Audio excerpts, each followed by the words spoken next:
Ambalma Sherifla TV la jabaw ambo fo ni islamia ka fole no ala ka kishina ka hinena ka barika ambala taala deli ala ko ke ka anni aw bela jelena bo aw bismillah aw ka jamuka mande hukumu ko nala no dine baro mi jamuka na be wuli kasi ankara mo ma ani ka ankara mo bismillah wala saka baro ken ni uli dine ya kuna fonuna bi anni so dale yen keleme ka ankara mo kumbe kenen ko nala no al imam Muhammad Gassama ay aka kalanke dugun konano kata Maroc jamana fanana doni nyini sirafe bi abisile yoro benenu jamana ko nawano e Bamako e commune 5 konala kene nyala abi lakala niuke abi dine baroke almamido herema kono Bamako herema kono toro korobu o misri o almamido ambe afuka wali nyano anga wedi jabila imam assalamu alaikum wa alaikum salam wa rahmatullahi ta'ala wa barakatuh dakunya flafuli kan flebawi yana do jom kawo alhamdulillah Cheikh Ousmane me foli di islam bela jelema mana ke jien roro ka be o kala halama ka ala deli ya rabbi ala ka hera kani ala ka so nyon dama jamana ala ka basigi ala ke la baraka ko so salli ala muhammad sallallahu alaihi wasallam imam muhammad bi am feka baraka femika o walanda na nafaka bon ko sobe o do dinya bangi bagala batu bangi bagala do foto wala do dinya abebe o konala ni anye ayebi taso bangi baga fancama to sukun toroleno kadaka udun kelente usagoy o sababu chama be ola anga kuma ti ono fe bi anga kuma be ka kuma ambalma fe andun andogonu ana flaw shifina kamunu beno munun kelente u bangi baga usagoy anga nyina le folo afo ko duwa dinya ama fam tumina duwa dinya yere mundi اللهم صل على البرزخ الأعظم والحجاب الأكبر سيدنا ونبينا محمد وعلى آله وصحبه ومن والاه من مبدأ الأمر إلى منتهى يا سيدي يا رسول الله أضاعت بك الدنيا فعشت ممجدا وغبت عن الدنيا وما زلت سيدا عليك صلاة الله في كل خفقة فقد ماتت الأسماء إلا محمدا صلى الله عليه وسلم شون عثمان ala folin ko fe kala wala nyimando kala barkada salatu kishi ana hine amo chama yini ala fe ako ke dan fen kuntigi ga no yala kira muhammad sallallahu alaihi wasallam ana so dunge wana ka sahaba nyumaw ani mawma yi senda ala kira ka tasira jele na foga si alkiyama duma ka deli ala fe ya rabbi nene aw ala ka ambela jele yola ya rabbal alamin idashira wala ndamima no ye dugadenya arabu ko mako birrul walidain ni tara arab karena kalimatul birr yani al khair o koro de ko here mami me here ke amasay bon ajamu ye abrar korona ba fi innal abrara la fi na'im donc abrar koro de mami nyumaya damatemena kashi amasama Allahu akbar donc to de fembay ibay korona kono ala ye fenkele min sama ka yele fo ka se ale ala batoli hakema o ye dugodeya de Allahu akbar korone ba fi suratu Isra'i kono wa qada rabbuka an la ta'budu illa iyyah wa bil walidayni ihsana ako ala ya latike ka ban foyi kana bato ka fara ale alaka ala ye muntugo ola ako wa bil walidayni ihsana Allahu akbar kana nyumaya ke kashi ambange ba flama ko nyumaya ke kashi bange ba flama o ejuma don mo ka folla kana ke sobuye ki bange ba flala kashi e kana ke sobuye ka jibo imasa flanyana e kana ke sobuye ku dusu kashi no ya morani fen fen ne o te ala kotai o fen keli e wajibe ka Allahu akbar hal ni masa o te islamay ibido dallu sura min qur'ana kono nabillahi ibrahim abela jilema akisa kalam ale fatunte islamay nabillahi ibrahim anaka kiraya anaka mabaya abe kuma fafe ni bunya kuma kan ama fata to wajema aba fori ko ya abati lima ta'budu ma la yasma'u wa la yubsiru wa la yughni anka min allahi shay'a ya abati inni qad ja'ani min al-ilmi ma lam ya'tika ama fako ya abi wasi abati bunya de boko donc alors que islamé ibrahima ya la kira do ma be kuma fami fo te islamé ma be ka bunya ta ka shiama sobe parce que maa bɛ se ka danga sɔrɔ hali ni ye silamɛ ye masa tɛ silamɛ ye i bɛ se k'a ka danga sɔrɔ ala ma kulonkɛ masako la fiyewu donc ala ye fɛn min kɛra a yɛrɛ batoli la o de ye adamaden k'i masa bonya i k'i suyulu ye ka ko to u t'a la n'u y'i bila fɛn o fɛn na k'o kɛ en tant que o tɛ ala ko ta ye donc ni de ye wele ko duwawudenya bakuruba la an bɛ se ka min fɔ naam o tɛmɛnen kɔfɛ an kɛlen k'a faamu bangebaga labato wala duwawudenya yɛrɛ ye fɛn min ye an kɛlen k'o dɔn duwawudenya nafa jumɛn a bɛ se ni maa min den min kɛra duwawuden a bɛ se ka nafa jumɛn lase a ma diɲɛ na yan ani lahara ani o kɔkan ɲininkali fana an b'o cogoya la ni maa min fana ala m'an kisi la ni maa min kɛra dangaden a bɛ se ka kɔlɔlɔ jumɛn lase den yɛrɛ ma diɲɛ kɔnɔ yan ani lahara Cheikh Ousmane duwawu ye fɛnba ye an y'a mɛn an karamɔgɔ Alhaji Imam Seydi Malik Jalo da k'a fɔ ni maa kɛra dugawuden ye ala b'i sutura diɲɛ na Allahu akbar o ye ala ka sutura belebeleba ye lahara fana ala b'i mago to donc n'an ko bɛna walawalali jɔ la an mago min na an tɛna se k'o fɔ donc duwawuden a bɛ fɛn sababu ye ka hɛrɛ ba sama ka se adamaden ma o duwawudenya bɛ kɛ sababu ye ka adamaden bɔ i ka problème kɔnɔ i bɛ ala kɛra ka kuma n'o la ye o bɛ maa saba ka baro f'an ye tuma bɛɛ maa saba minnu bɔra k'u bɛ taa fɛn ɲini na ni sango kolon donna kuluwo kɔnɔ donc maa saba ninnu an mago tɛ fila la an mago bɛ kelen na kelen bangebaa fila de tun b'a bolo bangebaa fila ninnu a ka laada tun ye min ye don o don n'a taara o wɛrɛ la o y'an filaw ka yɔrɔ ye n'a ye misi nɔnɔ bɔ a tɛna a d'a ka denba ma fiyewu f'a k'a di a masaw ma donc don dɔ ta a ye retard ta a nana sɔrɔ masaw sunɔgɔra ale nana ni nɔnɔ ye a ka denbaya bɛ ka kasi u mago bɛ nɔnɔ la a nana sɔrɔ masaw bɛ sunɔgɔ o gasi kama a ma sɔn k'u lakunu tuma dɔ ni ne ye ne ni e an nana sɔrɔ u bɛ sunɔgɔ la an b'u lawuli mais a ma sɔn gasi kama a y'i jɔ masa ninnu kunna fo ka dugu jɛ dugu jɛlen u ko hali bi e b'an kunna yan ko an nana sɔrɔ i nana sɔrɔ papa mama aw bɛ sunɔgɔ la o de kosɔn ma sɔn k'aw lawuli gasi kama donc nɔnɔ fila ye nɔnɔ min n'aw tilala kuma n bɛ taa di n ka denbaya ma a ko ala n'i b'a dɔn ko ne y'o kɛ ala kama e ala jati kosɔn ala n bɛ degun min kɔnɔ an bɔ donc ala ye olu poussé dɔɔni mais tɔ bɛɛ tɛ se ka bɔ fo tɔ saba fana ka fɛn nɔfɛ donc i b'a ye duwawuden bɛ se ka ɲɛ ni diɲɛ kɔnɔ a bɛ sɛgɛn mais a tɛ malo a mana kɛ a qualité sugu sugu a kɛra silamɛ walima a kɛra cɛ silamɛ a tɛ malo abadan ala ka kɔlɔsi b'a nɔfɛ ala ka tanga b'a nɔfɛ donc o ye nafa fɔlɔ-fɔlɔ min ye n'i b'o ye diɲɛ na yan nɔ fɔlɔ bon nafa belebeleba y'o ye alikiyama parce que ala kira ko sallallahu alaihi wa sallam a ko la yadkhulu jannata aqul walidain n'i kɛra silamɛ ye cogo o cogo e selila ka sun ka ala bato sugu bɛɛ kɛ mais e masa fila ye fu y'i bolo e masa fila tɛ dala e bolo ala kɛra ko alijinɛ alikiyama maa b'a suma sama i n'a tɔ ye san 70,000 a distance i bɛ alijinɛ kasa sama mais a ko dangaden tɛ surunya la kuma tɛ ka kasa sama alijinɛ n'i nana diɲɛ kɔnɔ ka taa lahara i ma alijinɛ sɔrɔ a hɛrɛba t'a la k'i to dɛ n'a fɔra e ye nin bato ba in bɛɛ kɛ mais a gulonnen don ka d'a kan i m'i masa bonya ala de y'i bɔ a la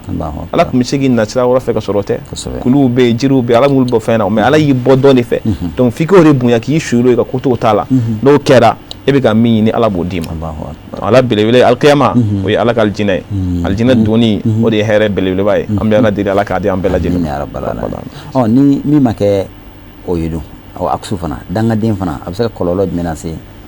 dangadenya kɔlɔlɔ ka ca kosɛbɛ dɔ f'an ye a kɔlɔlɔ dɔ ye jumɛn ye ala bɛ barika bɔ i la a kɔlɔlɔ dɔ ye jumɛn ye i mago bɛ fɛn fɛn na diɲɛ kɔnɔ i t'a sɔrɔ parce que tuma dɔ n'anw fɔra ko anw ma ko barika anw bolo ko barika ye nafolo de ye nafolo ni barika tɛ fankelen fɛ mɔgɔ bɛ se ka kɛ dangaden i bɛ nafolo caman mara mais nafolo in bɛ ban e tɛ se k'i tɛgɛ jɔ fɛn foyi la cɛrɔn suma ni ko n y'a donni da fɛ o b'a yira k'a fɔ fɛn dɔ b'e la min n'o b'i manqué masa den k'a masa dugawu ɲini den k'a masa barika ɲini tuma dɔw bɛ kɛ sababu ka don i ni kojugu yɛrɛ cɛ diɲɛ kɔnɔ i b'a ye maa min bɛ tuma caman n'a donna ko gɛlɛnw na a bɛ bɔ a bɛ don ko gɛlɛnw na a bɛ bɔ tuma dɔw y'a sɔrɔ a yɛrɛ tɛ o a ba de sɔnna a fa ye a ba ye ko dɔ to a fa ye donc o résultat bɛ bange ale la ka sɔrɔ ale yɛrɛ tɛ donc a bɛ se ka nafaba min sɔrɔ a la diɲɛ na o de ye nin ye o bɛ se ka kɔlɔlɔ fara min sɔrɔ a la diɲɛ kɔnɔ dangadenya la a belebeleba i b'a ye diɲɛ na fana lahara ala b'i kisi ala b'i fara jahanama kɔnɔdenw ala k'an bɛɛ lajɛlen kisi jahanama ala k'an kisi ami Gassama i b'a dɔn bangebaga labato n'an ko bangebaga labato dɔ bɛ yen nɔ a bɛ a se bɛɛ kɛ a bangebagaw ye k'aw ka dugawu ɲini fɛn fɛn ka d'u ye k'o k'u ye fɛn fɛn man di u ye a bɛ i mabɔ o la fo bangebagaw bɛ fato k'a to o dugawudenya kan ɲininkali bɛ yɔrɔ min nɔfɛ yala bangebaga fila fatulen kɔfɛ ka den to dugawudenya kan o ye bangebaga ni den cɛ hakɛ bannen ye wa wala den bɛ se ka yɛlɛma ka kɛ dangaden ye hali a bangebagaw fatulen kɔfɛ ka sɔrɔ u sara k'a to dugawudenya kan. Thierno Ousmane ni question ba ye maa bɛ se ka kɛ dugaden ye i masaw ɲɛnama i y'u barika ɲini k'u sago ɲini fɛn o fɛn ka d'u ye k'a k'u ye mais u somayalen kɔfɛ ni min farati i bɛ kɛ dangaden ye awɔ an karamɔgɔ Sheikh Mahamadu Munir Bawa Darame hafizahullah an y'a mɛn a da an karamɔgɔ Imam Seri Malik Jalo ka fɔli la k'a fɔ a ko fɛn naani bɛ yen o fɛn naani bɛ kɛ sababu ye hadamaden min tun ye dugawuden ye a mansa ɲɛnama o b'i yɛlɛma k'i kɛ dangaden ye n'i m'o fɛn naani kɛ o fɛn naani fɔlɔ-fɔlɔ jumɛn ye Thierno Ousmane o de ye i k'i ban ka dugawu kɛ u fatulen ka ban ka dugawu k'i masaw ye fatulen k'i ban ka saraka bɔ u ye n'i ban olu fila ma e masa fatulen a bɛ kɛ sababu ye k'i sama k'i se dangadenya kanku sanfɛ ni y'a fɔlɔ-fɔlɔ a filanan e b'a kalama k'a fɔ i fa ye juru ta a se b'i ye ka juru in sara fana e banna ka juru in sara k'a sɔrɔ i b'a kalama fana e fa fatura ni juru ye n'i m'a juru sara a bɛ kɛ sababu ye ka maa sama k'i se dangadenya ma mais n'a se t'i ye ala t'i minɛ ma la yukallifullahu nafsan illa wusaha a sabanan o de ye e fa e b'a kalama k'a ye layidukan dɔ ta ni maa dɔ cɛ layidukan e bɔra a kalama a se b'i ye ka layidu in dafa i ma sɔn k'a dafa o bɛ kɛ sababu ye fana k'i sama k'i se dangadenya ma a naaninan ni a laban i fa ni a ba k'u ka sinji tugu o kɔfɛ e fa balima ye karisa ye tuma dɔ i b'a dɔn e fa tun bɛ taa fɛ yen walima nin y'a teri ye nin y'a jɛɲɔgɔn ye e b'o dɔn e fa fatura e ye relation tigɛ a bɛ kɛ sababu ye ka masa ka funu sɔrɔ ka masa ka danga sɔrɔ k'a sɔrɔ u ɲɛna e tun ye dugawuden ye mais u taalen kɔfɛ n'i ye nin baara nin kɛ a bɛ kɛ sababu ye ka ala ka dimi s'i ma ka ala ka funu s'i ma. o kɔkan ɲininkali fana bɛ dɔ fana bɛ bangebagaw bɛ fatu waati min na ka sɔrɔ tiɲɛ yɛrɛ la ale ni bangebagaw t'a fɔ dugawuden tun ta ye a tun t'u sago kɛra o fatura yɛrɛ tuma dɔ la u diminen a kɔrɔ nka ala ta y'a ka ko ye waatiw nana yɛlɛma ala ye hakili ɲuman segin a ma a nimisara a ye ko mun kɛ k'a kɔrɔ a bangebagaw la a nimisara nka o y'a sɔrɔ olu fila bɛɛ fatura k'u diminen to a kɔrɔ yala ale bɛ se ka mun de kɛ wala yala ale bɛ se ka tila ka yɛlɛma ka bangebagaw ka diyaɲɛ sɔrɔ a kɛ dugawuden hali bangebagaw fatulen kɔfɛ wa. kosɛbɛ Thierno Ousmane o bɛ kɛ o bɛ sɔrɔ ni fɛn min ye parce que hadamaden tuma dɔ sitanɛ bɛ kulonkɛ la kosɛbɛ o ni sitanɛ kulonkɛ la fo i m'i masaw valeur dɔn f'u taalen kɔfɛ parce que ni masa y'i bolo sanu lɛgɛw y'i bolo foyi tɛ se ka remplacer n'u taara foyi tɛ se ka jɔ u jɔyɔrɔ la donc e nana dɔn u taalen kɔfɛ tiɲɛ na ala tun ye masa di ne ma ne ma sɔn ka n jɔ n jɔyɔrɔ la masa ninnu ye e nana nimisa o fatulen kɔfɛ fɛn fila b'i dɛmɛ pour que k'i kɛ dugawuden a fɔlɔ-fɔlɔ a duwawu lahuma ne fɔ kɔrɔnɛ b'a f'i ye kuma bɛɛ wa qul rabbi irhamhuma kama rabbayani saghira donc i seli o seli walima tuma ni tuma ala y'o wele ala hinɛ faba la ala hinɛ mama la o taalen kɔfɛ bɛ kɛ sababu ye i bɛ barika sɔrɔ a filanan ye jumɛn ye o de ye saraka ye i ka saraka bɔ u ye i seko damajira la o saraka fana gulolen tɛ nafoloba la hali n'i ye jisuma sɔrɔ a di dɔ ma ni mitɔ ala ŋani ala karisa ani hinɛ se ne ba ma ala ani hinɛ se ne fa ma o bɛ kɛ sababu ye e bɛ masa ka dugawu sɔrɔ u taalen kɔfɛ ka sɔrɔ u ɲɛnama ɲɛna e kun tɛ ka u barika ɲini donc ni fɛn fila min na bɛ kɛ sababu ye ka adamaden sama ka se dugawudenya kan na ma. Gasama i da sera kuranɛ aya dɔ ma i ka kuma daminɛ la o kuranɛ aya yɛrɛ n'i ye o ta k'o walawala a bɛ kuma an ye dugawudenya kan kosɛbɛ o ye wa qada rabbuka an la ta'budu illa iyyahu fo ka taa se aya in laban ma an bɛ se ka segin kɔfɛ i bɛ kila ka kuranɛ aya in ta bakuruba la ka ɲɛfɔli k'a ɲɛ o kuranɛ aya in na. Alhamdulillah bismillah wa salatu wa salam ala rasulillah n y'a fɔ kuma daminɛ la ala ko k'ale y'a latigɛ foyi kana bato ka fara ale ka ala kan a ko wa bil walidayni ihsana an ka ɲumanya kɛ ka sin an bangebaa fila ma imma yablughanna indaka al-kibara ahaduhuma aw kilahuma ako ni ala ye mami masa fila kɔrɔ i bolo walima o fila dɔ la kelen fala takul lahuma uffin an karamɔgɔw ko a ma ko uff arabukan na kɛlɛmaw bɛɛ la dɔgɔma min ka dɔgɔ a bɛɛ o de ye uff ye ala ko k'i kan'o fɔ i masa fila ma fiyewu bon nin yɔrɔ in na point ba bɛ yan sɔɔni Usumani tuma dɔ an bɛ dangadenya kɛ min ye ni masa y'i wele karisa taa ni ci kɛ e banna an b'o de kɛ dangadenya ye dangadenya kɔrɔ ka ca tuma dɔ i masa bɛ se k'i bila ci dɔ la i bɛ sɔn mais e bɛna réaction min kɛ a waati o bɛ kɛ dangaden ye par exemple misaliya la sisan maa min bɔlɔntan ka d'a ye a bɛ ka match la derby bɛ yen a ba y'a wele karisa na i ka taa nin ci in na a y'a sigilen to match la ko cɛ ma o fɔli b'i kɛ dangaden o de bɛ fɔ arabukan na ko kalimatu uffin walima i ko mama n bɛ taa ko a to n bɛ taa ka kɛ ayi e y'i ja de bɔ ni masa y'i bila fɛn o fɛn na i bɛ wuli k'o kɛ de i bɛ taa to yen k'i masa ta kɛ ka sɔrɔ tuma la i bɛ ka taga yen nka i bɛ kuma voilà i bɛ kuma misɛnnin min fɔ o man di ye o bɛ ala ka dimi sɔrɔ o bɛ kɛ sababu ye k'i kɛ dangaden walima bi i b'a ye an ka génération tiɲɛ na cɛn Usumani kuma génération in fɛ dɛ i b'a ye denmisɛn dɔ n'a masa bɛ kɛlɛ a t'a yira k'a kɛlɛ kɛnɛ kan dɛ mais a b'a kɛlɛ dogo la a bɛ mun kɛ i bɛ taa don a ka téléphone kɔnɔ k'a bila ka sati la i b'a dɔn k'a fɔ k'a bɛ k'a fa kɔrɔmatigɛ la ilaha illallah muhammadu rasulullah o bɛ kɛ sababu ye ka danga segin ma hali n'a sɔrɔ i bɛ si ka seli i bɛ misiri kɔnɔ mais e bɛ ka élection min kɛ u ka ci waati o bɛ kɛ sababu ye i bɛ ala ka funu sɔrɔ i bɛ ala ka danga sɔrɔ donc ala y'o de fɔ an ye kuranɛ aya in kɔnɔ ko wala takul lahuma uffin a ye mun cogo la wala tanharhuma kana pɛrɛ i masa kunna e masa y'i wele i bɛ kuma fɛ nɔgɔya la i b'i majigi kana sɔn i kuma kan ka kɔrɔta i masa ta sanfɛ a bɛ kɛ sababu ye ka problème lase i ma nin ka dɔgɔ ka du kɔnɔ bi dɛ den bɛ ba bɛ pɛrɛn masa bɛ pɛrɛn den yɛrɛ fana bɛ pɛrɛn ala ko k'an kana kɛ a ko a ye mun cogo la a ko wa qul lahuma qawlan karima kumakan nɔgɔma bonya kumakan majigi kumakan tuma bɛɛ to k'o fɔ i masaw ye kana kuma gɛlɛn f'u ye u nɛgɛ ka taa ka waati dɔ la e fana tun bɛ lahala la olu tun bɛ e nɛgɛ de n'u tun y'a kɛ kafaleya ni jamali a tun tɛ ɲɛ donc n'u kɔrɔla i bolo e de b'i mada u ye sa k'u tɔpɔtɔ ka ko to u ta la ka kumakan duman f'u ye ala ye kɔrɔ fɔ parce que a b'a yira ni masa commencé ka kɔrɔbaya tuma la a ka ko bɛ caya dɔɔnin wallahi o dun y'a nafa sɔrɔ suma fana ye siga tɛ nin na o yɛrɛ de ye barika yɛrɛ tɔ waati ye masa kɔrɔlen parce que o b'a sɔrɔ fɛn caman bɛ a se k'olu kɛ donc a sen n'a bolo n'a fɛn bɛɛ bɛ kɛ e de i n'a fɔ e fitininma fana e fana sen n'i bolo ni fɛn bɛɛ olu ye olu de tun jamɛ i ka fɛn bɛɛ la donc e de bɛ bila o yɔrɔ la sisan k'u tɔbɔtɔ ka ko to ta la tuma dɔ tɔgɔ suma nin b'an caman jɛn i b'a sɔrɔ an caman bɛ fɛn m'an kunna a m'a fɔ non n ye papa ka dépense wari ci a ma n ye papa ka kalo wari ci a ma mais masa mago bɛ kumakan ɲuman na to ka sigi masa fɛ i ka baro k'a fɛ o ka d'a ye tuma na ka taa miliyɔn dili kan wallahi o ye tiɲɛ wallahi o ye tiɲɛ den kana sigi a masa kɛrɛfɛ papa ne ko mun de bɛ yen i ka bi tile bɛ cogo di mun kɛra n'o y'a sɔrɔ degun min 100 bɛ ba kan 80 bɛ bɔ a la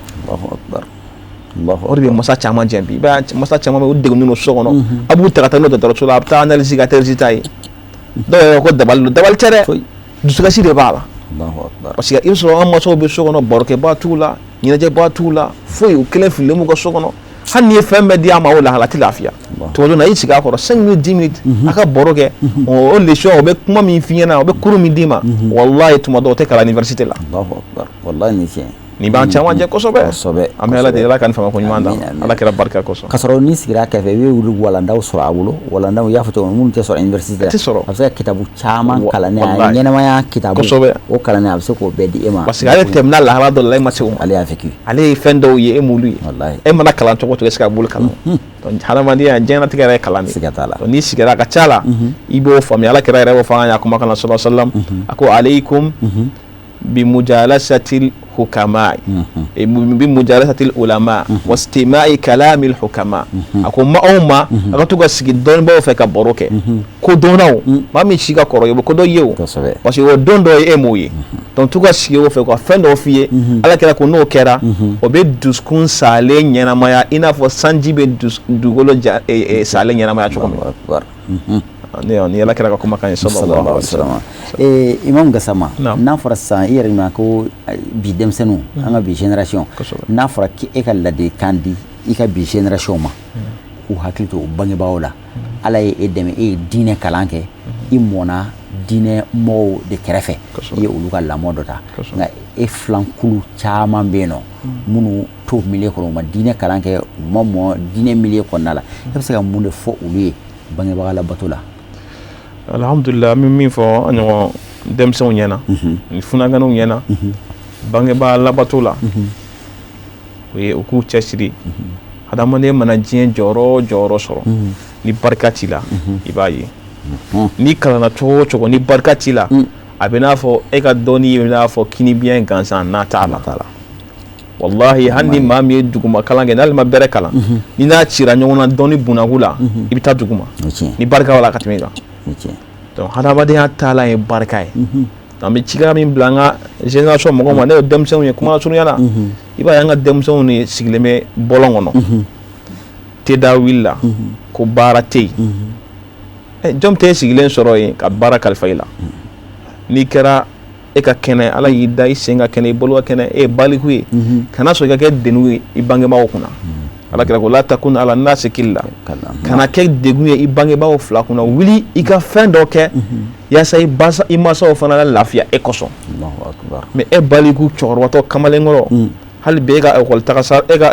taasɛgi e masa de b'a sa ye e ka dumuni e masa de b'a kɛ e ka fini e ka fɛn bɛɛ gulon de i masa la i ka kɛnɛ ala kira y'an balo an kana sɔn ma i b'a ye ala kira sallallahu alaihi wasallam a b'a fɔ hadamaden tɛ baara foyi kɛ min ka di ala ye ka balo i yɛrɛ halala la o tun ye ala kira ka sunna ye sallallahu alaihi wasallam ala kira tun bɛ magan wa saga de kɛ ala bɛ kira don mais a yɛrɛ wɔsi a tun bɛ balo o de la donc n'i ye jɔyɔrɔ dɔw sɔrɔ i sera lahala dɔ ye kana sɔrɔ i ka besoin bɛɛ ka k'i masa ye kuma la surunya an balimamusow kana sɔn e tɛ taa ekɔli la don min na e ba ka wuli ka taa sugu la ka taa nan san ka na tobili kɛ e sigilen so kɔnɔ k'o dun fɛn min yɛlɛ ko mama ka ma mɔ